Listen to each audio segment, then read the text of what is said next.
10 तो आपकी नई कहानी मैंने शुरू करी है टोपी शुक्ला। तो कल मैंने आपको काफ़ी हद तक समझाया भी था कि टोपी शुक्ला दो फ्रेंड्स की, दो दोस्तों की कहानी है, जिसमें एक है टोपी और एक है इफ़न। इफ़न और टोपी की कहानी, इन दोनों के बारे में आपको जानना बहुत ज़रूरी है क्योंकि ये कहानी दोनों पे ज़्यादा निर्भर करती है। ठीक है, तो कहानी तो मैंने आपको पढ़ के बता दिया था, कुछ कहानी की व्याख्या करा देती हूँ आज मैं। लेखक कहता है कि टोपी से इफ़न का रिश्ता जानना सबसे ज़रूरी है। सबसे ज़रूरी क्या है? इफ़न का रिश्ता टोपी से जानना। दोनों बहुत घनिष्ठ मित्र हैं। टोपी के द्वारा इफ़न ने इफ़न सुनकर हमेशा बुरा माना, परंतु बोलना नहीं छोड़ा। तो जब वो इफ़न कहता था तो उसे पुकारने में, जब भी वो इफ़न इफ़न करके पुकारता था तो उसे बुरा लगता था, लेकिन वो बुरा नहीं मानता था।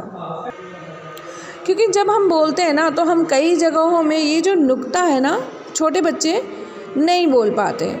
ठीक है, तो उनकी मतलब एक बोलने की जो शैली होती है वो इफ़न जैसे है, वो इसे इफ़ान इफ़ान इस तरह से बोलता था।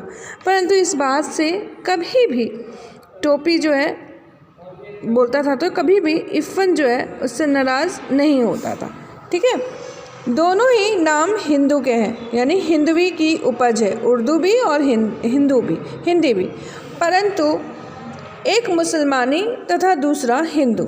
लेखक कहता है उदाहरण देते हुए कि कृष्ण अवतार है और मोहम्मद पैगंबर, सब जानते हैं, दे आर मैसेंजर्स, है ना। परंतु यह बात सब भूल गए हैं कि दोनों ही गौ यानी कि गाय चराने वाले पशुपति गोवर्धन तथा ब्रजकुमार थे। तो ये पहले गाय चराने वाले थे। ये बातें आज सब कोई भूल गए हैं, अलग अलग मजहब बना लिया है, अलग अलग तरीके से ये मजहब बना करके पढ़ा रहे हैं, परंतु अलग अलग मजहब बना के एक दूसरे को सिखा पढ़ा रहे हैं कि तुम हिंदू हो, तुम मुस्लिम हो, तुम हिंदू की बात सुनो, तुम मुस्लिम की बात सुनो। इस तरह से अपने अपने धर्म को प्रायोरिटी यानी कि प्राथमिकता दे रहे हैं, परंतु यह बात भूल गए हैं कि दोनों ही गायें चराने वाले हैं। दोनों ने एक ही दुनिया में जन्म लिया है, परंतु वो अपने आप को अलग साबित करना चाहते हैं। अतः इफ़न की आत्मा के आंगन में चल रही हवाओं का पहचानना और उसमें लगे फल का पता करना ज़रूरी है। तो इफ़न की आत्मा के आंगन में, मतलब इफ़न की जो आत्मा है उसके आंगन में जो हवाएं चल रही हैं उसको पहचानना बहुत मुश्किल है, उसमें लगे फल का पता लगाना अब हमारे लिए बहुत ज़रूरी है।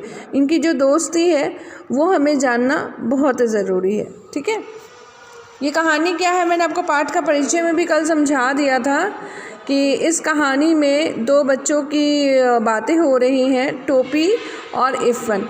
टोपी को अपने घर से इतना प्रेम नहीं मिलता जितना उसे अपने दोस्त इफ़न की दादी से मिलता है, और इफ़न के घर में उसे प्रेम मिलता है। अपने घर में उसे डांट मिलती है, अपने घर में वो बड़ा नाराज़ सा रहता है, तो अपने घर में मतलब किसी के साथ इतना खुलकर बोल नहीं पाता या खुला हुआ नहीं होता है। इफ़न का घर उसे अच्छा लगता है जबकि वो मुस्लिम धर्म का होता है, और टोपी शुक्ला ब्राह्मण धर्म, हिंदू धर्म में ब्राह्मण जाति के। तो कहीं उसे ऐसा लगता था कि मुझे अपने घर में तो इतना प्रेम नहीं मिला जितना मुझे इफ़न के घर में मिलता है। तो इफ़न के साथ उसकी जो मित्रता थी वो बहुत घनिष्ठ मित्रता थी। ठीक है, अब हम जानेंगे लेखक जो है वो टोपी की ही कहानी कहना चाहता है। कहानी तो हम टोपी शुक्ला की पढ़ रहे हैं, परंतु इसमें इफ़न जो एक पात्र है वो उसका एक गहरा मित्र है, इसलिए हम इफ़न के बारे में भी थोड़ी बहुत जानकारी ज़रूर हासिल करेंगे। ठीक है, इसलिए इफ़न की तो सिर्फ ज़रूरी है वही बात, जो बात ज़रूरी है वही बात आपको लेखक बताएंगे। हालांकि इफ़न इस कहानी में कई जगह आपको दिखाई भी देगा।